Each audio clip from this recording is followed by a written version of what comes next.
বন্ধুরা, তোমরা সবাই কেমন আছো? আশা করি ভালো আছো, আর আমিও ভালো আছি। তো প্রথমেই বলি, অলকা উপমা ব্লগ চ্যানেলে সবাইকে স্বাগত।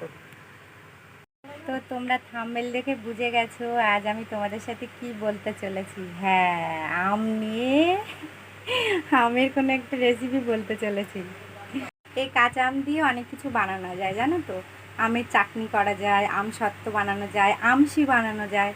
যাই হোক, আমার খুব ইচ্ছা হলো আজ কাঁচা আম দিয়ে আমি আমের সত্ত্ব টাইপের বানাবো, মানে আমার বাচ্চাটাও খেতে ভালো লাগে। আম কাটতে বসলাম, কিন্তু মাম্মাম এত জ্বালাতন করলো, আমার আর আম কাটা দেখানো হলো না।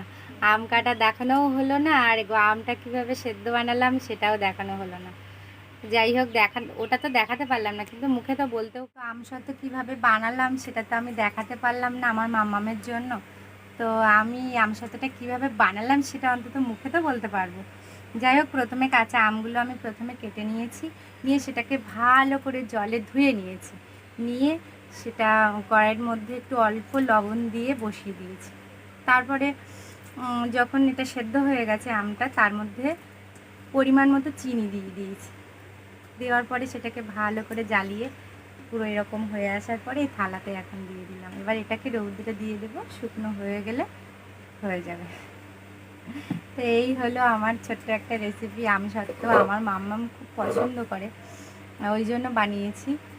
তো শুকিয়ে গেলে ও এটাকে নিয়ে, তোমরা দেখতেই পাচ্ছ, এই যে রৌদ্রে দিয়েছি, এটা শুকনো হয়ে গেলে হয়ে যাবে। যাই হোক, এটা এইভাবে রাখলেও অনেকটা দিন রাখা যায় এবং অনেকটা দিন রেখে খাওয়া যায়, এমনকি বর্ষাকাল পর্যন্তও রাখা যায়।